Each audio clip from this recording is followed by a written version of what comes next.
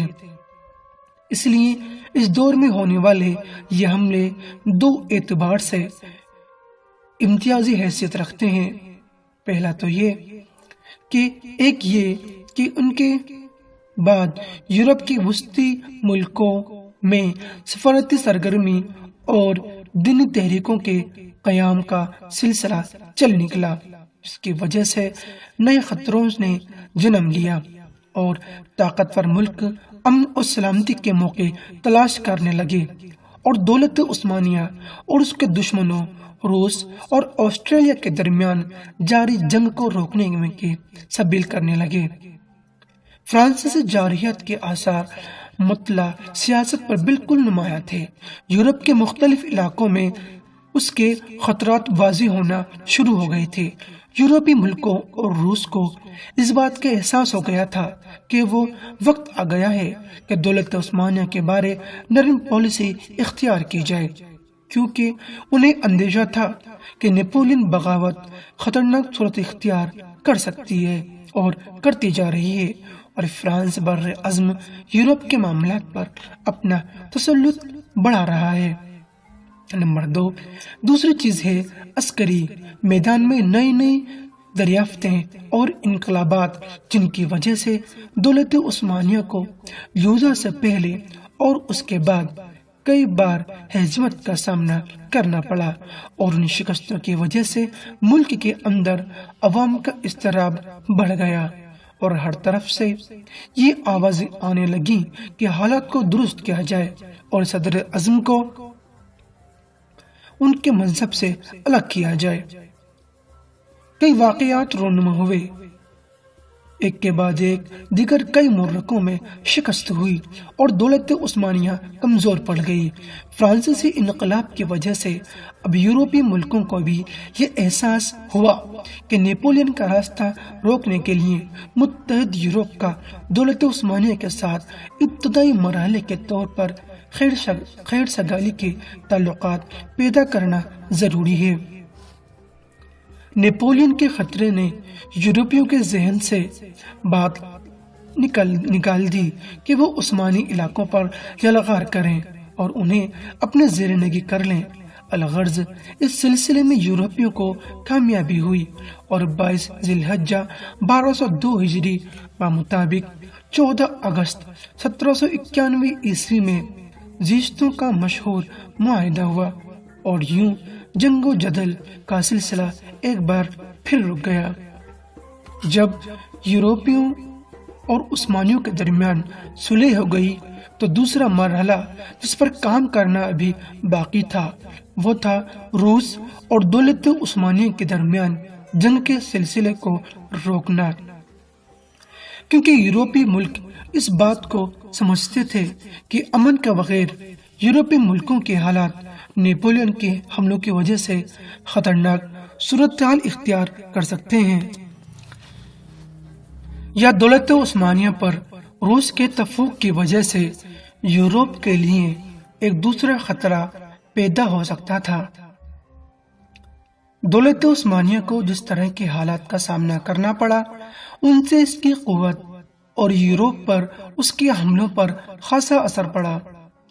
اب عثمانی مجبور تھے کہ امن کی کسی بھی کوشش کو ناکام نہ ہونے دیں، خواہ اس کے لیے انہیں کتنی قیمت کیوں نہ چکانی پڑے۔ جو ملک جنگ رکوانے کے لیے ثالثی کا کردار ادا کر رہے تھے، ان حالات کی وجہ سے انہیں آسانی ہوئی اور روس اور دولت عثمانیہ کے مابین مذاکرات کے بعد یاش کے شہر میں امن معاہدے پر دستخط ہوئے۔ یہ واقعہ 15 جمادی الاول 1206 ہجری بمطابق 9 جنوری 1792 عیسوی کا ہے۔ اب بات کرتے ہیں معاہدے کی اہم دفعات کیا تھیں ان کے بارے میں۔ جنگی قیدیوں کا تبادلہ، ان لوگوں کو اپنے علاقوں میں واپس آنے کی اجازت دینا جو سیاسی بحران کی وجہ سے نقل مکانی کر چکے ہیں، یا انہیں اپنی مرضی سے رہنے کی اجازت دینا۔ نمبر 2، دولت عثمانیہ کا آزوف کے بندرگاہ قرم کے علاقوں جزیرہ تمان، قویان، بسارابیہ کے علاقوں اور دریائے بجد اور دریائے وینچ کے درمیان واقع صوبوں سے روس کے حق میں دستبردار ہونا۔ دریائے دلستر کو دونوں ملکوں کے درمیان سرحد قرار دے دیا گیا۔ نمبر 3، روس درجہ ذیل علاقے دولت عثمانیہ کے حوالے کرے گا۔ بغدان، اکرمان، کیلی اور اسماعیل، لیکن اس کے بدلے دولت عثمانیہ کو بغدان کی رعایا کو ٹیکسز معاف کرنے ہوں گے اور روس اسے کسی قسم کا جنگی تعاون ادا نہیں کرے گا۔ نمبر 4، باب عالی اس بات کا پابند ہوگا کہ وہ اپنی رعایا کو تفلیس اور کتلونیا کے روسی ریاستوں پر غارت گری سے روکے اور بحر متوسط میں روسی جہازوں سے تعرض کرنے سے باز رکھے۔ اگر دولت عثمانیہ کی طرف سے اس کے بعد بھی کوئی نقصان ہوگا تو روس کے اس نقصان کو عثمانی پورا کریں گے۔ اس معاہدے کی بدولت روس اور دولت عثمانیہ کے درمیان جاری جنگ رک گئی اور یورپی ملکوں کے اہداف پورے ہو گئے۔ ان کا اہم ترین ہدف ایک ایسے عرصے میں جنگ کو روکنا تھا جس میں یورپ کے لوگ نیپولین کے خوف سے لڑ رہے برانن تھے اور انہیں اندیشہ تھا کہ اس کے بڑھتے ہوئے قدم پورے یورپ کو تہو بالا کر رکھ دیں گے اور اس طرح دولت عثمانیہ کی آرزویں خائب و خاسرار رہیں۔ اس کے ساتھ ساتھ اس کے زیر نگی بہت سارے علاقے بھی اس کے ہاتھ سے جاتے رہے، حتیٰ کہ بحیرہ سود پر روسی جھنڈا لہرانے لگا اور عثمانی بندرگاہیں مثلاً آزوف، اودسیا اور سیواستوپول روسی بحریہ کا مرکز قرار پائیں۔ تمام بڑے بڑے دریاؤں مثلاً دانوب، بج، وینستر اور پروت کے دہانوں پر روس کا قبضہ ہو گیا اور یوں جہاز رانی کی تحریک پر روسی قوم کا تسلط یقینی ہو گیا۔ اس معاہدے کی بدولت ایک تو دولت عثمانیہ کی یورپ میں حدود سکول کر رہ گئی اور دوسرے اسے قانونی طریقے سے دشمنوں کے حق میں اپنی آمدنیوں سے دستبردار ہونا پڑا۔ یوں یورپی ملکوں نے ایسے اقدامات کیے جو یورپ میں عثمانی وجود کے خاتمے کا سبب بنے، گویا انہیں مقاصد کی خاطر یہ تمام اسکیمیں تیار کی گئی تھیں اور انہیں مقاصد کو حاصل کرنے کے لیے یورپ کے سیاستدان اور دانشور ایک عرصے سے کوشش کر رہے تھے۔ اسی مقصد کو حاصل کرنے کے لیے صلیبی، استعاری اور یہودی طاقتیں مسلسل تگ و دود کر رہی تھیں اور ہاتھ پاؤں مار رہی تھیں۔ گویا یہ ایک عالمی اتحاد تھا جس میں یورپ کے منصوبہ ساز باہم مل کر تبادلہ خیال کرتے تھے۔ اگرچہ یہ لوگ باہم ایک دوسرے کی مخالف تھے، لیکن آل عثمان کے مخالفت میں سب متفق تھے۔ ان میں سے ہر شخص ان کو ڈسنے، ختم کرنے اور ہڑپ کر جانے کے لیے طرح طرح کے حلیے بہانے کر رہا تھا۔ معاہدہ یاش نے اگرچہ کچھ وقت تک کے لیے روس اور عثمانیوں کی جنگ روک دی تھی، لیکن حقیقت میں یہ ایک ایسی انتہا کی ابتدا تھی جو پہلے سے کہیں زیادہ افسوسناک تھی۔ اب بات کرتے ہیں داخلی اصلاح اور اس سلسلے میں رکاوٹ کے بارے میں۔ جنگ کے خاتمے کے بعد سلیم سالس داخلی اصلاح کی طرف متوجہ ہوا۔ انکشاریہ سے خلاصی حاصل کرنے کے لیے آرمی کی تنظیم نو کی ابتدا کی، کیونکہ انکشاریہ ہر فتنے کا سبب بن رہے تھے۔ سلطان نے فوجی امور کی تشکیل میں یورپی اصولوں کی پاسداری کی جو روز بروز بے ترقی تھی۔ جہاز سازی، اصلاح اور خاص طور پر توپ سازی کی طرف توجہ دی اور اس سلسلے میں فرانسیسی طریقے کو اپنایا اور اپنے دور میں مغربی فوجی تعلیم کی ابتدا کی۔ سلطان کے انصلاحی اقدام اور جدید فوجی نظام کو دیکھ کر انکشاریہ کے اندر غم و غصہ کی لہر دوڑ گئی۔ عوام نے بھی جدید نظام کی مخالفت میں ان کا ساتھ دیا، باوجود اس کے کہ فوجی اور عوامی دباؤ کے تحت سلطان نے اصلاحات کے بارے تمام احکامات واپس لے لیے۔ پھر بھی خلیفہ کے معزولی پر لوگوں نے ایکا کر لیا اور بالآخر انہیں حکومت سے الگ کر دیا گیا۔ ان کے بعد ان کا چچا زاد بھائی مصطفی رابع تخت نشین ہوا۔ چونکہ انہی لوگوں نے اسے اس منصب تک پہنچایا تھا، اس لیے وہ اپنے مقرر کردہ لوگوں کے ہاتھ میں کٹ پتلی بن گیا۔ اس نے تخت نشین ہوتے ہی سلطانی فرامین جاری کر دیے اور جدید نظام کو لعدم کر دیا۔ تمام اسکول اور اصلاحی ادارے فوراً بند ہو گئے، لیکن اس کے باوجود بھی ان کے دور میں مشکلات کم نہ ہوئیں اور بالآخر خران کی حکومت کا تختہ الٹ دیا گیا۔ اب بات کرتے ہیں مصر میں فرانسیسی صلیبی اور دولت عثمانیہ کی جنگ 1213 ہجری بمطابق 1798 عیسوی کے بارے میں۔ دولت عثمانیہ کے انحطاط پر دشمنوں نے بغلیں بجائیں اور فرانس نے اس کمزوری سے فائدہ اٹھاتے ہوئے اپنے مشہور سپہ سالار نیپولین بوناپارٹ کی قیادت میں ایک جنگی مہم روانہ کی، جسے اس دور میں خاصی شہرت حاصل ہوئی۔ یہ حملہ در حقیقت فرانس میں جاری بغاوت کا راستہ روکنے کی ایک کوشش تھی اور اس کے باغیانہ افکار کے اثرات کا نتیجہ تھا۔ بوناپارٹ نے اس حملے میں فرانسیسی علماء کی ایک بہت بڑی جماعت کو بھی اپنے ساتھ لیا ہوا تھا۔ اس حملے میں یہ تعداد معمول کی نسبت سے دی گئی تھی، کیونکہ اس کے ساتھ اس حملے کے دوران 122 عالم موجود تھے۔ یہ علماء فرانس کے اس کردار سے متاثر تھے جو اس نے کیتھولک کلیسا کی اصلاح کے سلسلے میں ادا کیا اور 16ویں صدی کی ابتدا سے شروع ہونے والی اصلاحی تحریک پر وینٹنسٹ کی مخالفت تھے۔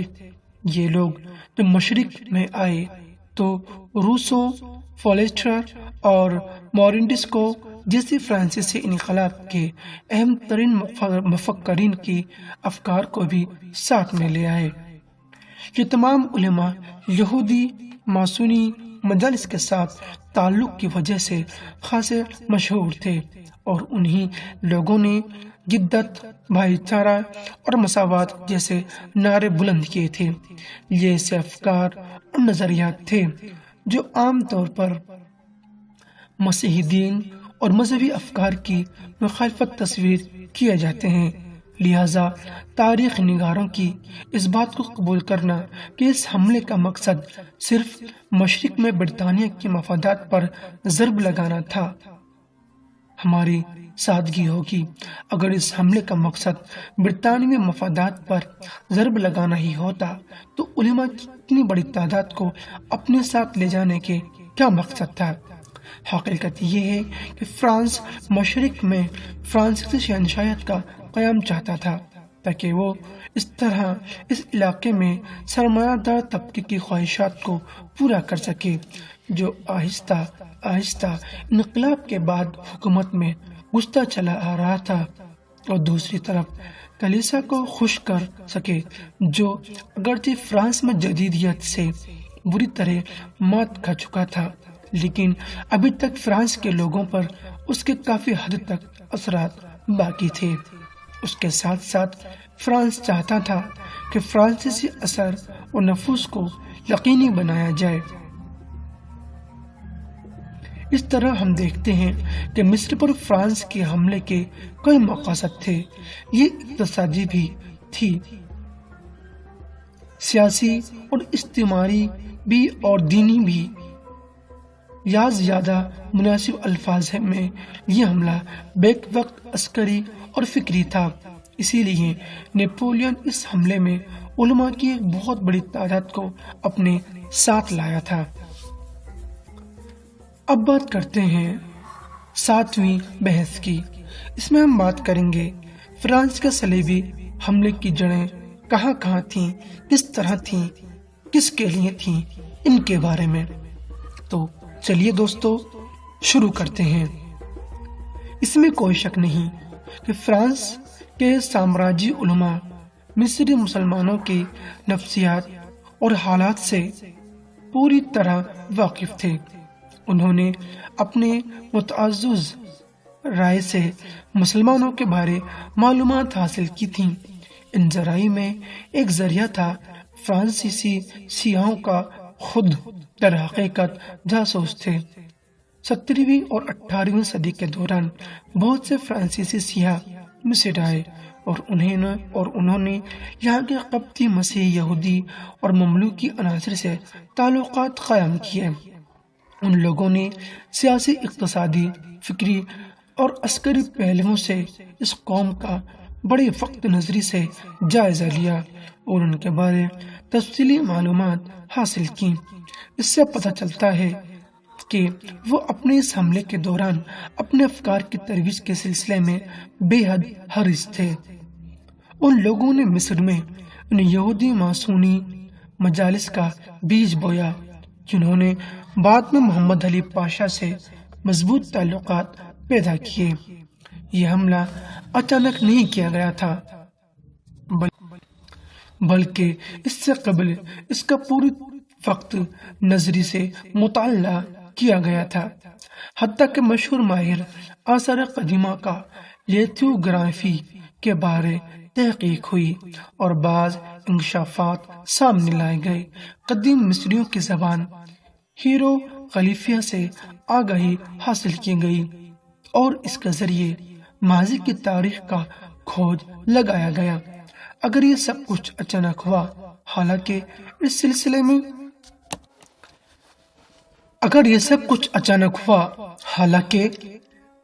سلسلے میں مزید تحقیق کی ضرورت ہے، تو بھی اس کے بعد کے بہت ساری کوششیں ایسی ہیں جن کے بارے ہم دوست سے کہہ سکتے ہیں کہ وہ سب ایک خاص منصوبے کے تحت ہوئیں اور اس بارے وقت نظر سے مطالعہ کیا گیا۔ جیسے فرعونی لعنت کو سمجھنے اور اس کو استعمال کرنے کی کوشش ایک ایسا امر ہے جس کا مطالعہ پوری توجہ سے ہوا اور اس کے پیچھے ایک اہم مقصد کار فرما تھا۔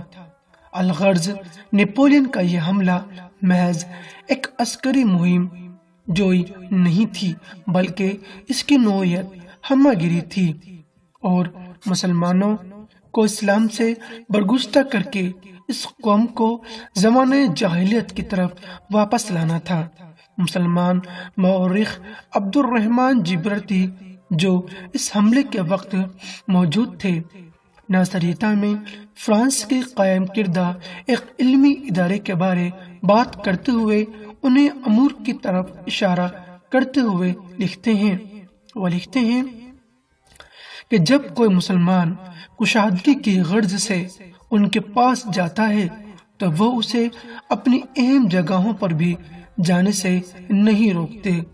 یہ لوگ آنے والے کو بڑی بشاشت سے مسکرا کر ملتے ہیں اور اس کی آمد پر خوشی کا اظہار کرتے ہیں، خصوصاً جب وہ دیکھتے ہیں کہ آنے والا شخص قابلیت کا حامل ہے اور معلومات رکھتا ہے یا علوم اور معروف میں گہری بصیرت رکھتا ہے یا مختلف اقالیم، قصص، ان کی تصاویر، ان کی کرامت اور معجزات اور قدیم امتوں کے حالات سے کچھ واقفیت رکھتا ہے تو وہ بہت خوش ہوتے ہیں اور اس کا خندہ پیشانی سے استقبال کرتے ہیں۔ اب بات کرتے ہیں مسلمانوں کی قوت کا راز کیا ہے اس کے بارے میں۔ فرانس اور عموماً مغرب کے تمام لوگ جانتے تھے کہ مسلمانوں کی قوت کا راز دو اہم چیزوں میں پنہا ہے۔ ایک یہ کہ مسلمان اپنے دین سے مضبوط تعلق پیدا کر لیں اور دوسری یہ کہ وہ ایک ایسی حکومت کے جھنڈے تلے جمع ہو جائیں جو قابل اطاعت ہونے کے ساتھ ساتھ اس قدر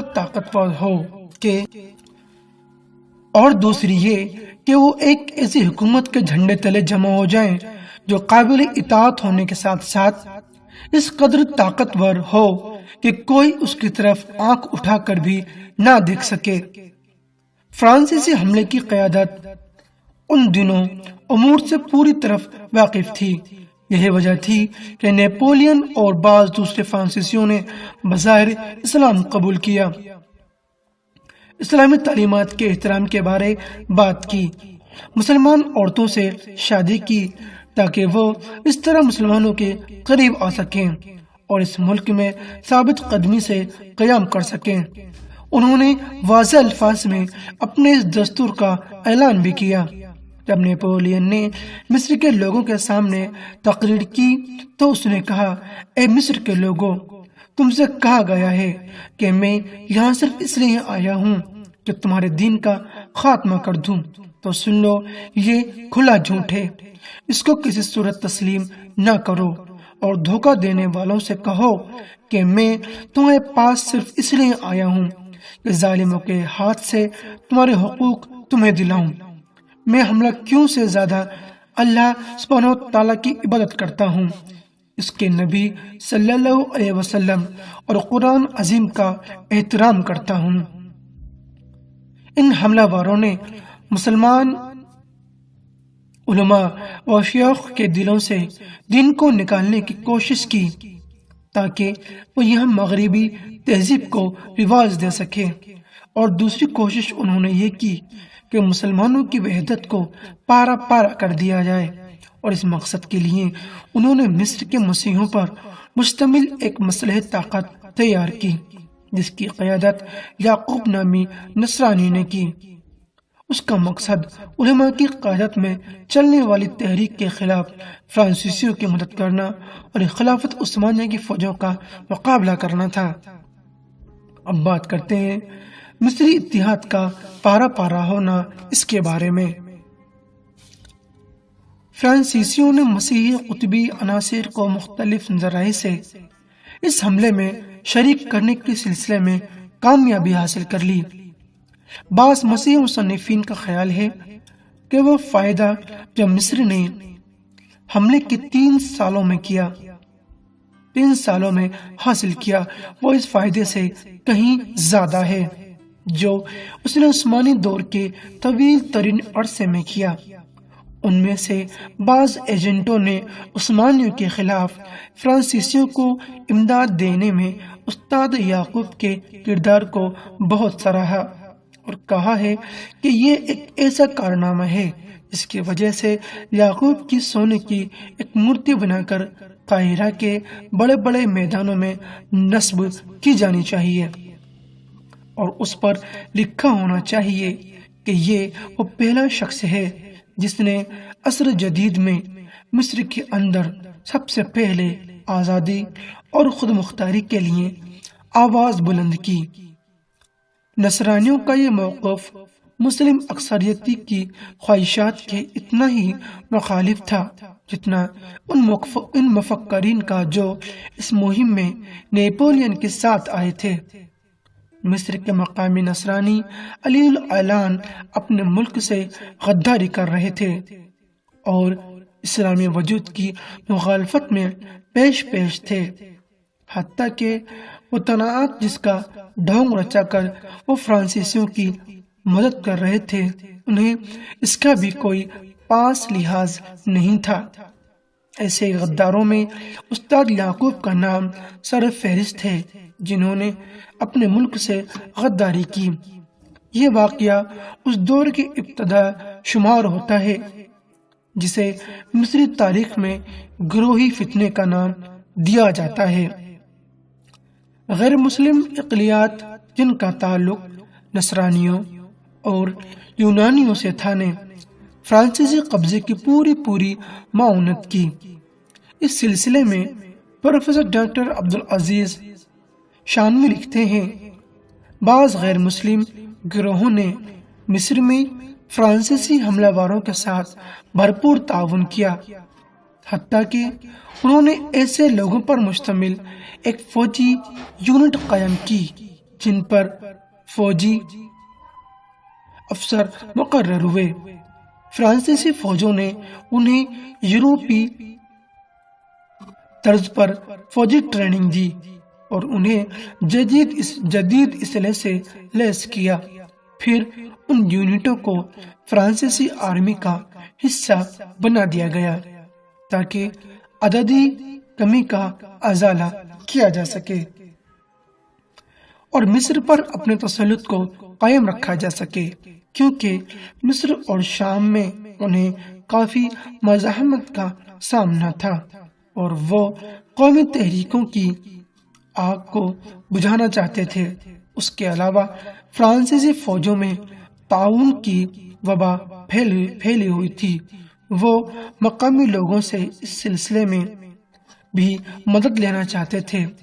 مصری قوم کی نظر میں یہ گروہ مصر